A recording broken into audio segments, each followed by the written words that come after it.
How's it going, everyone? We're less than 2 weeks away from the USL Championship season kicking off for Orange County at Championship Soccer Stadium, and we are getting excited. Hopefully, you are.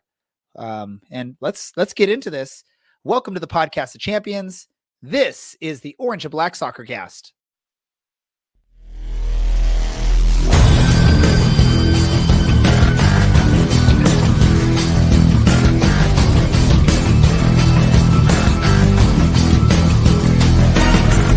This is the Orange and Black Soccer Cast, the first and only podcast dedicated to Orange County Soccer Club, its fans, and supporters. Follow us on Twitter at OCSC_SoccerCast or on Facebook at Orange and Black Soccer Cast.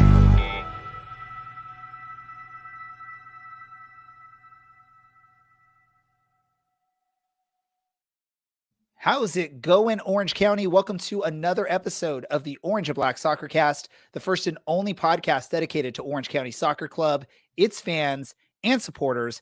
I'm your host, Ray Samora, and I'm here to take you through this journey as we discuss all things Orange County Soccer Club. And joining me this week, it's a small group. We've got Brad from Vegas. Brad, how you doing? I'm doing quite well. I am just returning from Ventura myself. I had a nice little weekend out, kind of in your neck of the woods. I made a trip down to Anaheim, but it's just nice to be home and avoiding that wet weather you guys had. Oh, you get started on this weather. We're already going to get picked on now for complaining about a little bit of rain that's been coming through. But actually, for those of you not from Southern California, it's actually been a lot of rain. It was a lot more. I would have called you out on it too had I not been there. Yeah, it's very unusual. And the other unusual thing, and again, we'll get called out for this. It's been very cold, like for Southern California weather. My wife and I were talking about it recently. We don't recall ever in our lifetimes, and we're both in our low 40s, of like a week straight of highs in the upper 40s during the day. And like the hottest point of the day, when you look at the weather apps, is like 11 o'clock at night or 1 o'clock in the morning, and it's like 52 degrees. So it's been very cold, very chilly, but I can't complain. There's worse weather out there. There's worse things that go on, but hopefully everyone's been safe. But let's do this. We're not here. We're not the Weather Channel. We're not here to talk about weather patterns and cold weather and rain and all that stuff. We're here to talk about soccer, specifically Orange County Soccer Club. We're going to ignore any video game related soccer for this episode. Right, Brad? No video soccer talk. No video soccer talk.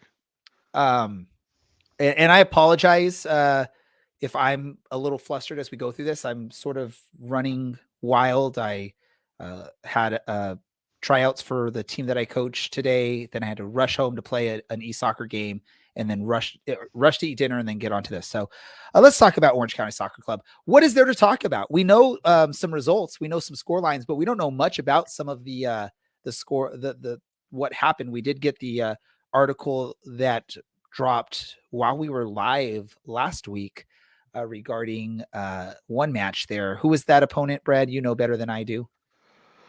Oh boy. I think it was Fullerton. Probably. Who knows? It was one of those. It was one of those local teams. Our producer's probably like shaking his head, mad at us already for butchering this episode. But we have a great written report on that. If you haven't checked it out, go to our website. We know the score against SD Loyal was 3-0 in favor of the good guys, right? If I can recall correctly. It depends on your definition of good, but yes, A team won 3-0. Wait, what'd you say? I said it depends on your definition of good guys. And then what did you say after that? Somebody won 3-0. Okay. Well, it is what it is. But we know that the match was originally supposed to be played in one location, got moved because of the weather. I guess it was a secretive move. No one really knew where that match was taking place. Thus, really no one could get their eyes on it. But talking about San Diego really quick, before we get into the Orange County news, the big news has it been announced yet? Or is it still a hidden story or a broken story about Ronaldo Damas going to San Diego? I think it is announced. Yeah, because it was weird, right? It was the two balls into Mike guys dropped a tweet saying, according to Google, it had happened. But then when you'd go and do the search, there was a link to the USL Championship website, but it was a broken link. There was no article. It had all the information that you get on Google from reading like the first few sentences of an article, but then when you go to it, there was nothing there. Let's just talk really quick about this, Brad. How bummed are we that a once fan favorite of Orange County Soccer Club fans is now playing down I-5 or down the 5 in San Diego for one of our, I guess, rivals? I mean, if you're gonna be bummed about this, then like if you're gonna be bummed about a guy who sees an opportunity to join a team that's gonna align with his future, then sure. Damas won a championship with us. You can't take that away from him. You can't take that away from this team. He won a championship with us. So if you're gonna be splitting hairs with he went to a rival team, look in the mirror and like think to yourself, is it really worth crying over? I don't think it's people crying. I think it's just sort of a little bittersweet to see him in San Diego. When again, he was such a fan favorite in his short time with Orange County, winning a championship, becoming this amazing goal scorer. The lucky thing for Orange County fans, right, is we have a really good goal scorer already on our roster in a Milan Alaski. So you're not missing out on what is. It's just, I guess, because I think it was visa issues that was sort of forced Orange County's hand in having to sell him a little sooner than they probably were planning on selling. Maybe, I don't know. I think Orange County fans would have loved to see him play in a Orange County jersey one last time after winning the championship, at least. But it'll be nice. At least we get to see him. We get to watch him at matches, and I'm sure he's going to have love for the fans anytime he gets to see us, because although he probably didn't understand every word we are chanting, he definitely, you could tell he appreciated the support from the fans. How do you think does that boost San Diego in a way that maybe we're now a little bit more scared of them? Or is it maybe something that Orange County, since they know him very well, they can already sort of plan really well for how to stop him? I think it doesn't change where San Diego is. I think they're still a really good team. I know he replaced a player, although I cannot remember the name of the player for my life. But I think right now the team just needs to look at. I think they're the same team. I think they are where they should be, and Damas is of course going to build that team up better. But it's such a weird thing. We all knew Damas was probably going to re-sign somewhere outside of Sweden. I wasn't expecting it to be with where he ended up in San Diego. Yeah, he re-signed, or he replaced Among on San Diego. Thank you, Russell. Interesting. I'm looking at the chats. Russell's like chatting in Facebook and also on YouTube, which is very fun. Let's ask this question: who wins the battle in a match if they're both healthy? Rob Kiernan or Ronaldo Damas? I think Kiernan does. Damas is more of a, you lob the ball down the field to him and you're expecting him to make something happen at the end. In a one-on-one, I think Kiernan's just too big and too strong, and Damas isn't necessarily the player to have the ball lopped at his foot. Perfect. Let's focus more on the Orange County side of things. And here's what we're gonna do. This may actually be a shorter episode than typically normal, because there isn't a lot to discuss that we know of. No major roster moves, just really some preseason matches and friendlies. And I think we were all debating behind the scenes on, or not, I wasn't involved in this, but some of you, I know you were involved, Brad, is what is the importance of these preseason matches as far as like, is a win, does that represent anything on how you're going to perform in the season? But I think doing the math, really it's a crapshoot when it comes to how you do in the preseason relates to how you'll do in the regular season, right? I think last season Orange County did pretty good in the preseason, and then we had a really horrible season. What are your thoughts? Is there anything that we could see out of these first couple of results from Orange County that is going to relate to anything that we'd see in the regular season? Yeah, so first of all, I'm not going to spoil too much. because we are having a article written from it by our wonderful Nathan Wander, whose name is on the screen right now. But to sum up, is preseason important? Does preseason matter? Not really. And I'll let our expert Nathan, who's done some amazing research behind the scenes so far, I'll let him fill in the blanks for us later this week when that article gets posted. But It's called no, Brad. It's all. This is all called a tease to this article that's going to be coming out on our website. You know, we're teasing it right now, so everyone needs to be on the lookout when it does actually drop. So, yeah, exactly. No, it looks exactly like preseason. Yes, it matters. It matters a lot more in soccer than it does in football. But in terms of, I guess, where we are, no.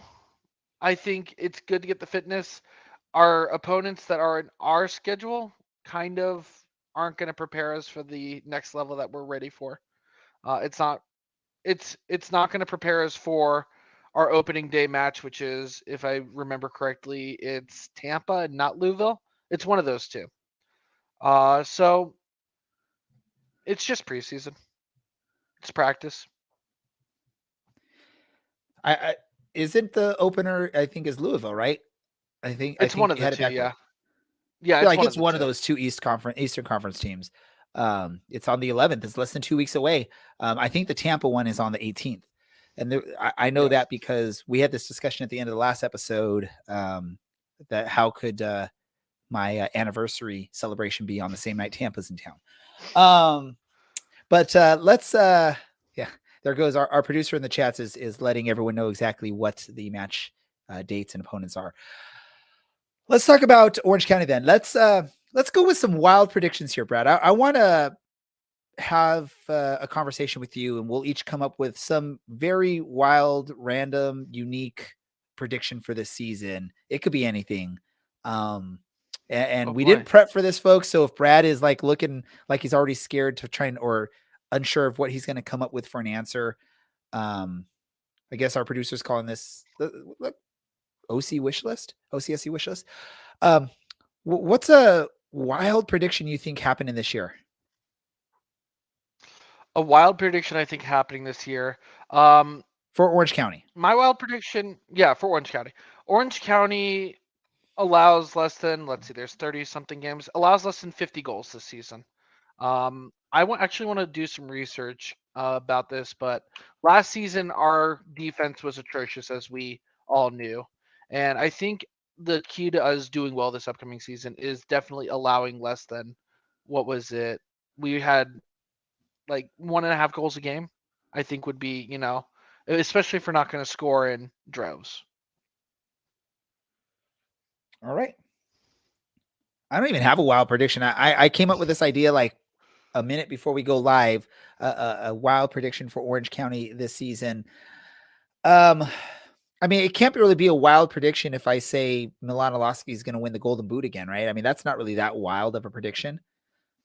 Even though we have like a Ronaldo Damas back in the league, so he has some competition in goal scoring front. But I'm going to go with this prediction. Our defense is going to stay healthy this year.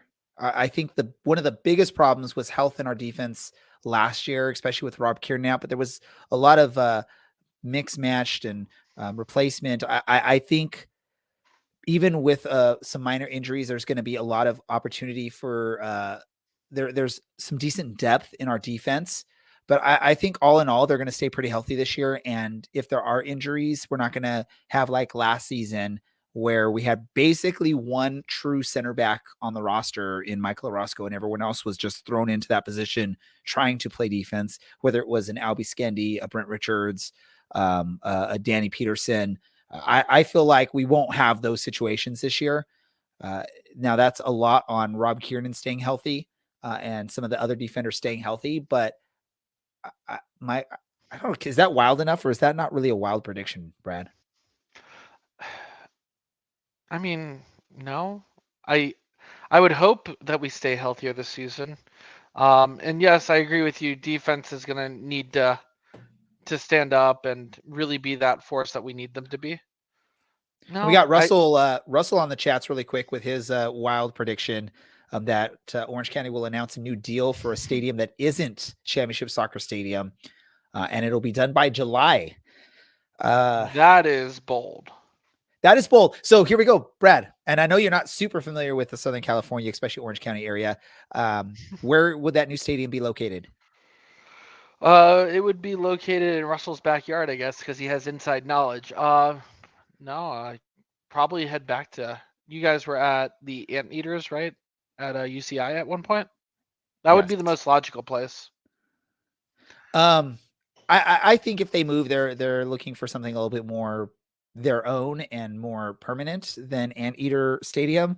I know our producer Andy at one point he had this little side mission he was doing of looking for like big plots of land in Orange County using like Google Satellite or Google Map Satellite and looking at like stuff. And I think I actually started looking at like real estate listings for land to see like what land is actually available that people could purchase. But there isn't really a lot of good land. I guess a really fun spot or location for Orange County, if they could find a way to work it out, is get a little bit more centralized. So looking more towards like the Santa Ana, Tustin area of Orange County, which would hopefully or potentially allow you to bring in some of the fans in that area. Because again, there's a lot of chatter and a lot of talk that there's people from areas within Orange County that just don't like traveling to Irvine and Championship Soccer Stadium. So that'd be very interesting. It would make it a longer travel for someone like me, although not by much, but it'd be interesting if they could get something. There's not really an urban center of Orange County, but if they could get something in more of an urban center like a Santa Ana, it would be a little bit nicer because usually it's just there'd be more access to bars. You could actually do like what they had in Reno, right? Where there was like literally the supporter bar right across the street from the stadium. You get drunk and then walk 30 feet across the street to the stadium entrance. Something like that, yeah, it was pretty close. Literally right across the street, a little bar called Mellow Fella. I think that's like the biggest thing that Orange County is missing is that type of environment. I know there's a few options, but there's nothing that's really like that feels like a true supporter bar right across the street from the stadium or within like, at least a 5-minute walk from the stadium.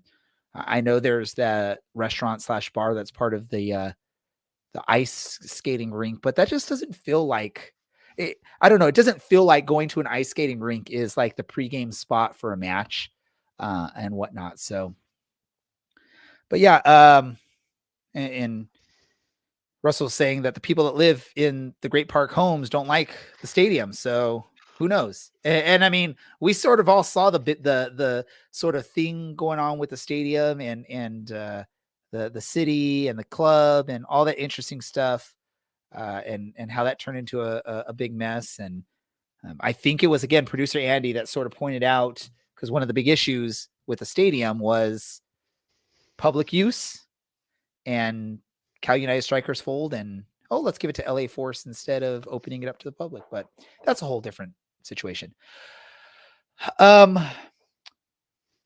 going to let you pick a topic now, Brad. I'm giving you the reins, the control for this next 5-10 minutes of the podcast. All right, so let's see. I kind of want to talk about, and I know that we don't know anything about it, but I want to talk about, what we're looking at from this previous lineup from the San Diego game, because like we alluded to earlier, we knew the opponent, we knew the final score, we knew the players that were on the field, but we didn't know what exactly happened, except the score was 3-0 and who was on the field. And that roster was Shuttler in goal, Lamb, Nakeem, Fox, and Villanueva in defense. Midfield of Powers, Peterson, and Jameson and Nielsen, and McNulty and Olaski in forward. And I will link that to you in our chat so that you can reference it instead of just remembering all 11 names that I just said. All right. So what are we talking about with this? So I just want to talk about, is this what you expected? Who would you have played differently if, assuming everyone is healthy back there? And because you're a coach, you understand the game a lot more fundamentally than I do. What is this roster essentially supposed to do that we don't get to see? Like, walk us into the mind, I guess, a little bit of the coaching staff. You're giving me way too much credit as a coach. First and foremost, I just yell at the kids and tell them to kick the ball into the net, and sometimes they do, sometimes they don't. And I tell them to not let balls into the net. Sometimes they do, sometimes they don't. Other than that, it's go kick the ball. No, are you asking me this as a coach mindset in a preseason match, as a fan, like, mostly? Are you saying, as a fan, as are you talking about as preseason a or like in a soccer watcher and podcast host? What do you think of this lineup, and is this the lineup we see day one? So for the preseason, this is actually a decently strong lineup. Typically this is the time of year that you're, playing with the different roster formations, roster lineups to see like sort of what will work, what doesn't. This is the time of year where you can try things that you've been thinking, hey, I wonder how well this would work, and go from there. It's a chance to play some of the players that are newer, some of the players that are younger, give them some minutes and see what they can do for you. Obviously, when we look at the lineup, and a lot of it's going to depend on health, but you'd expect to see some Rob Kiernan in there, hopefully, if he's healthy. A Brian Olowski somewhere mixed in if he's healthy, and get them in more in the lineup. I think those are more players I at least am more comfortable with because I know those players on the roster as opposed to like a Nielsen, like a Nakeem, not really as familiar with those names when it comes to Orange County. Now, there's a reason why those players were brought in. There's this now connection with that part of Europe with a coaching staff now. So obviously there's a reason for the fit, but obviously when you look at those names, I think you can make an argument that probably at least 7 or 8 of them are going to be in the starting lineup for the match, if not 9 or 10 or 11 of them. I don't have any insight to what Orange County does in the training. I don't know. Again, some of these newer players, I haven't seen them play yet with Orange County at this level. And we all know you can watch those fun highlight reels from people in Europe with like techno music going and all these great highlights. But I can take almost any player that's ever played the sport and has played at least like 20 games, and you probably can come out with Euro electro beat highlight reel that looks like they're an amazing player, but then you come to find out that they really aren't that great, right? So that's the thing that's going to be tough. So with some of these newer names, especially because they're not from the US or the leagues in the US, and they're not from major leagues in Europe where maybe you have a lot of access to see the matches, it's going to wait to see how those players fit in. Obviously, if any of them are up to the level of like a Danny Peterson, then great, they're going to fit in well and they're going to do well. But we all saw, I mean, we've seen players that have come over that looked promising, have played in pretty decent leagues in Europe, that just can never find the fit or a sustained run of performance. And obviously the big example from last season is like an Albie Skendi, but we've seen players like a Harry Forrester come over with a lot of expectations. And although he had really some nice moments, just never lived up to those expectations and wasn't really able to perform at the level that the fans wanted. If you answer for a lineup, if I see this type of lineup opening day, I'm not mad because there's a lot of names in there I'm familiar with that I know are quality, good players. I'm maybe wondering where a couple names are, but this is a solid looking lineup, in my opinion, when you're looking at Shuttler, Lamb, Nakeem, Fox, Villanueva, Powers, Peterson, Jameson, Nielsen, McNulty, Olowski. I mean, you got a little bit of everything in there. The only thing interesting here is this is a preseason match where Chaplow is trying out a back four instead of, a back three with, some wingbacks playing higher up the pitch. So maybe that's a sign that he's looking at a different tactic defensively. All right, that answers most of my questions. I'm gonna just elaborate on a little bit of my thoughts.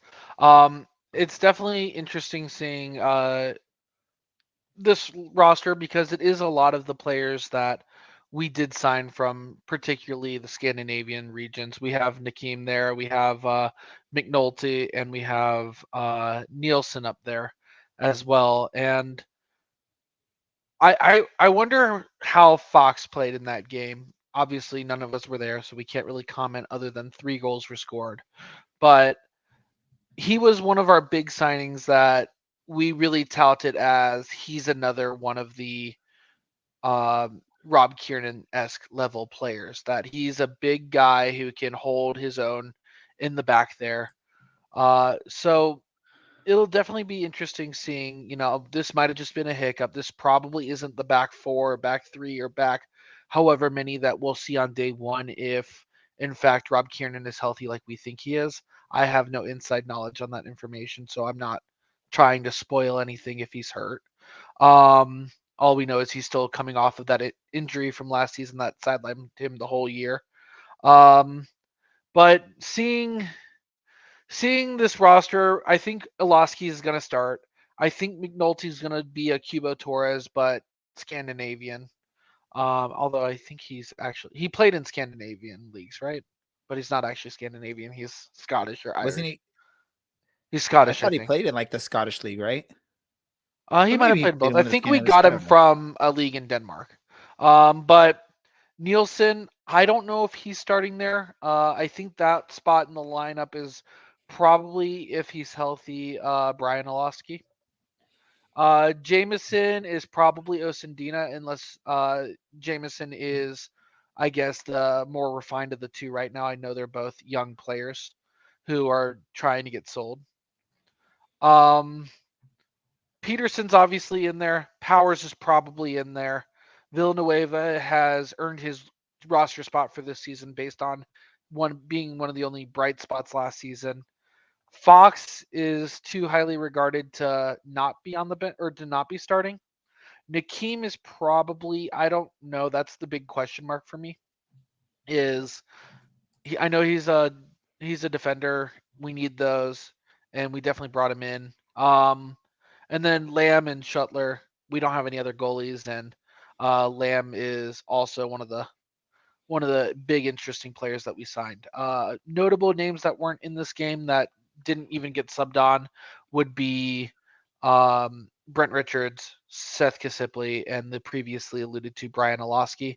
Our only subs in that game were Chada coming on and Osendina coming on for McNulty and Nielsen, respectively. So definitely a interesting spot to fill in.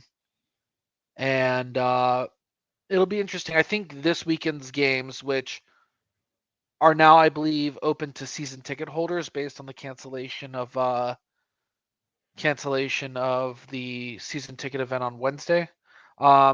You'll see both games, and it'll be interesting. One of those games is bound to be the game plan moving into the season. Yeah. I don't know. Andy, let me know. Like, I think our producer Andy wanted to try and play a video, but he can let me know, yes or no, or even just cut me off with a video if it's possible. All right, head coach Richard Chaplow. Tough result today. What did you like about your team's fight today? There's not much to like first half, but we needed to feel that. I think the intensity of playing against a good USL team. Obviously, we haven't had that yet in our pre-season, so it's important we got that out of the way now. But second half came out so much stronger, played with a real intensity and a good desire, and that's what I expect from the first whistle. So lots of work to do. Obviously, we've still got pre-season is all about preparation. So in my mind, obviously coming down here, a tough opponent, the preparation was good on that point. Lots of lessons to learn, and we move forward together and get stronger. So looking forward to our Wednesday night game to put some of those moments right. Like you said, the preseason is about preparation and getting ready for the regular season. Yeah. So what are some things that you can hope to take from this match and apply to the next preseason match, but ultimately for the regular season? For me, it's about the players really on the field solving problems. So spoke about it at halftime. You know, we've come down here. It's raining. It's windy. It's a tricky surface. We're going to face these environments in the USL. We have an identity or a style that we want to play in, but if that's not flowing for whatever reason, the players have to solve those problems themselves. So asking them to feel that out and really play what's in front of them, not what they've maybe been working on in the week, because every situation is different from the next. So, you know, us as coaching staff aren't always there to make decisions for them. They've got to do that themselves. So I'm hoping that moving forward, the leaders on the field can take that proactively, those decisions, and put them in place without always a coaching staff voice coming in to do that. So, like I said, hopefully we can continue to build on that and learn about ourselves in those manners and in those moments. So that's the main thing I expect from this group going forward into the next games. So big question, just like off topic. Do you think Richard Chaplow ever thought as the coach of Orange County he would have to dress like he was coaching back in England?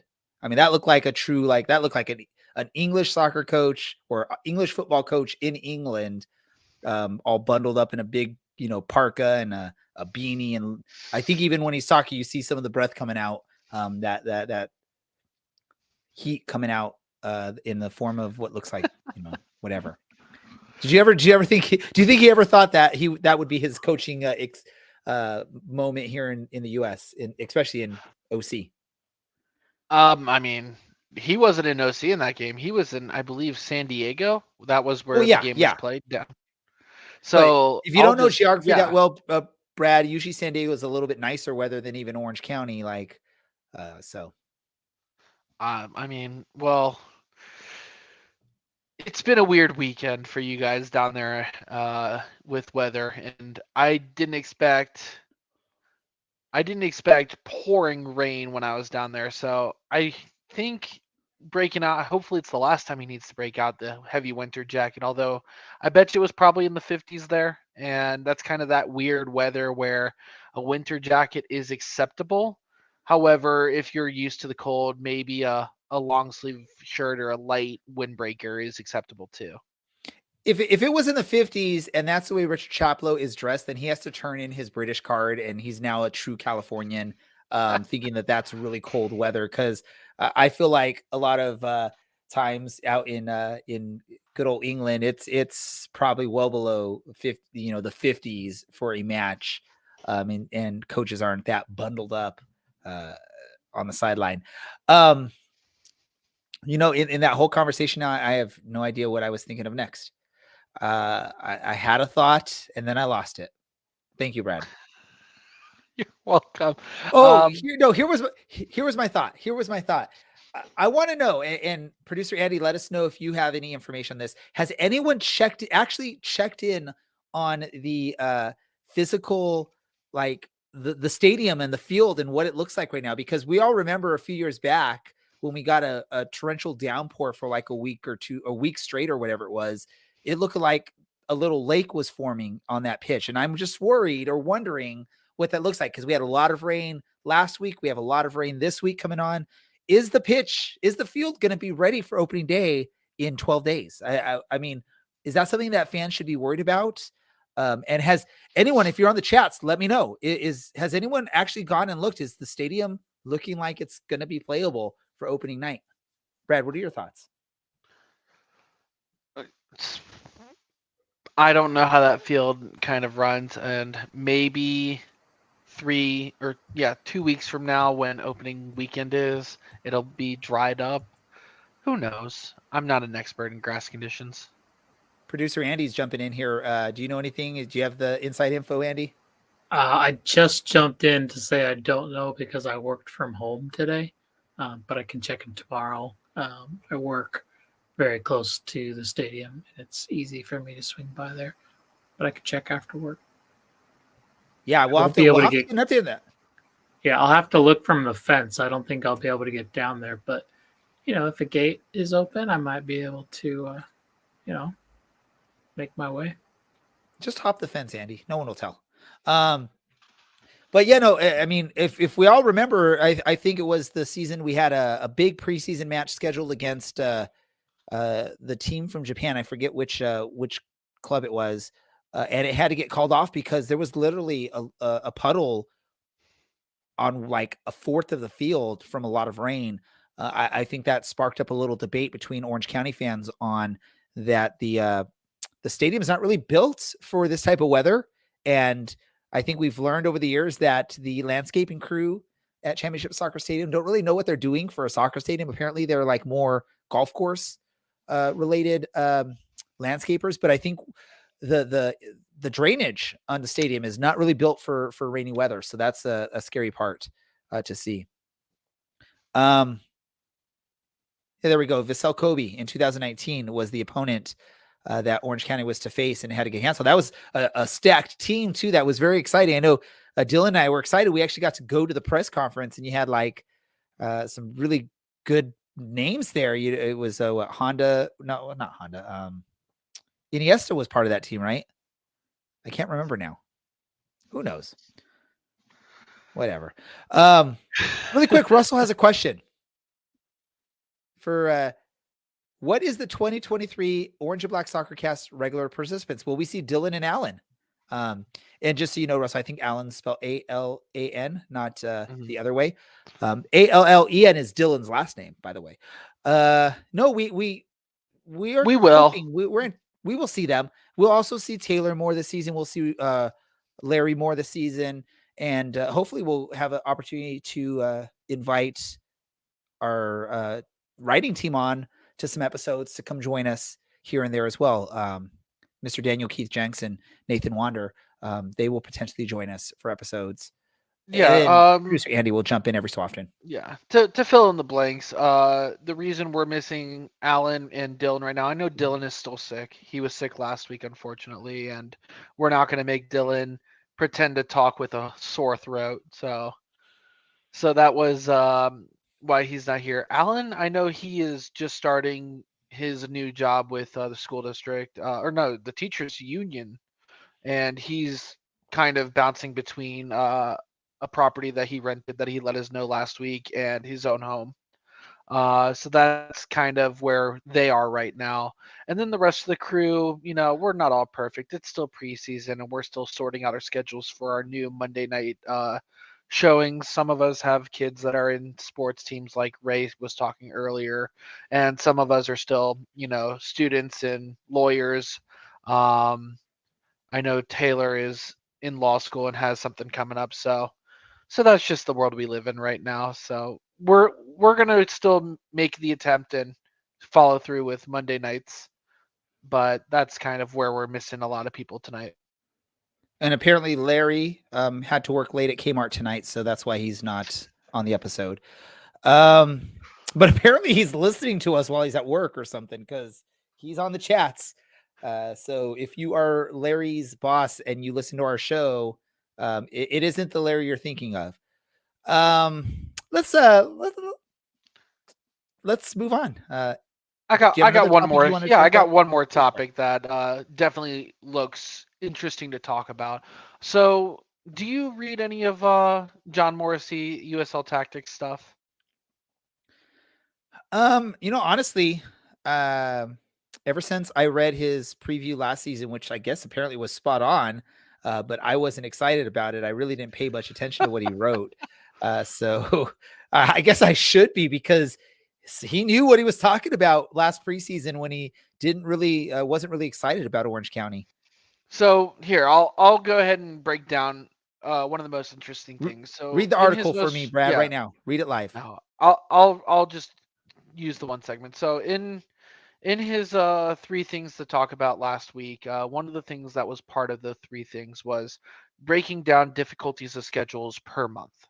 And he essentially the amount of teams that their chances or likelihood this season of making playoffs is X amount, and then averages all the teams of each month together and spits it out. And would you look and behold, Orange County has the 3rd most difficult month of any team in the league in the first month. The only teams with a more difficult month anywhere in the league are Sacramento in June and Oakland also in March. Orange County's opponents in the first month are Tampa Bay, Louisville, and Las Vegas Lights, who definitely bring that average down because, well, Las Vegas Lights, according to John, has a 0% chance of making playoffs. Well, So, I mean that leads you to believe, like, what would have happened if we wouldn't have had Las Vegas Lights mixed in there? What if it would yeah, have been more if it mid of the was table or opponent? San Antonio, Or not necessarily San Antonio, but just put a mid-table team in there, and it makes Orange County have a. I mean, I know there's this bias, right? We like to joke that East Coast gets a lot more props than the West Coast does in the league because they're based out of there. But I mean, year in and year out, Louisville and Tampa Bay are two of the top teams coming out of the Eastern Conference year in and year out. And Orange County has to open game 1 and game 2 against those two teams. Luckily, it's at both home, games are but home. it's still tough. But it's still, that's a tough. If you're not from the Eastern Conference, you don't expect to face Louisville and Tampa Bay your first 2 matches of the season. But to be fair, I think that's actually the best spot that we could ever hope to play those teams at the beginning of the season. Because one, we don't have to play them a second time. We don't have to, hide cards from them. And 2, we can rebound from some easy months in the middle of the season. We're not having that June crazy month. We only have 2 other months of the whole season, basically, where opponents have more than a 50% chance combined to making playoffs. So you start off with the difficult and then kind of gets a little bit easy. And the only other crazy thing about the schedule that I noticed over looking at it is we don't play San Antonio until like 5 weeks before the end of the season. And then we play them 2 or 3 weeks after that. So it'll be interesting seeing, a hard March. This is going to be a very tough month. And I know that at least I'm not expecting, if we get 3 points out of that month, that's kind of the bare minimum. That Vegas game is almost a must win. If we lose to both Tampa Bay and Louisville, I don't think that's going to end the season, especially so early on. This is a team that's going to have to work its way up. We have a lot of new signings that came in, and it'll be interesting to see how we do come out. And if we do win all 3 games, look at John Morrissey's predictor later on, and it'll be interesting seeing, will we have a higher than 50%, 60, 70% chance of making playoffs if we do go undefeated in March? The hard part for that with me is, and I don't have any statistics in front of me, is I feel like Orange County typically gets off to slow starts on seasons. Mhm. So as optimistic as you are of facing Louisville and Tampa Bay at the beginning of the season, I don't know that it's scary, because I feel like that's an opportunity for us to drop matches that we might win later on in the season, but who knows? I don't have any stats in front of me to back up my thoughts. It's just going off of what I potentially can remember. Well, look at that. I was thinking we were going to have like a shorter show this week, and we actually were able to talk about legit Orange County Soccer Club stuff for a good 40 minutes here of this show. I know I'm saying 40 because there was about 5 to 6 minutes of just junk that we were discussing, but not too bad. Do you think, are we ready to move on to like our other soccer news / random thoughts? I guess the thought is we're going to just combine those, so that way if people have soccer stuff they want to share, great. If they want to just share another random thought, they can. I'm just going to announce, I know that I did it in the Discord, but for those of you guys who listen, participate, and don't use Discord, keep a lookout for our new prediction tracker spreadsheet activity predictor game. We've changed it up. I put a summary on the Discord, but for those of you guys who don't go there, I've shortened it to, instead of 10 points a week as a maximum, it's 5 points. And there's a lot less silly guessing. And most importantly, it's now a Google form that you fill out each week, instead of me hunting down or looking in DMs for your score and then painfully and taking half an hour each time to add it to a spreadsheet and then print out the results for the group. There we go. My random thought, I'm gonna do my best Larry impersonation here. So hopefully I get this right, Larry. Let me know if I get this wrong, but I'm gonna try it out. Ready? Attention, Kmart shoppers, blue light special, aisle 13, cookies. Hopefully I got that right. Oh, and I'm going to do something that no one even approved right here. And Brad, you're just going to have to add this somehow to your spreadsheet. If anyone knows what movie that references, you get like a bonus 5 points for the competition. I'm just going to throw it there. First person to put it in the comments right now gets those 5 bonus points. That means you were watching live and you got it right. But you have to do it before we end this episode or you don't get those 5 bonus points. I'm just doing it, Brad. I want to see who's actually paying attention to what we're saying. Does Brad get the reference? You don't give the answer, but do you get the reference, Brad? I've heard it. I couldn't tell you where. I wouldn't spoil it. See, look at we got Russell on here already saying what reference? It was my Larry impersonation, Russell.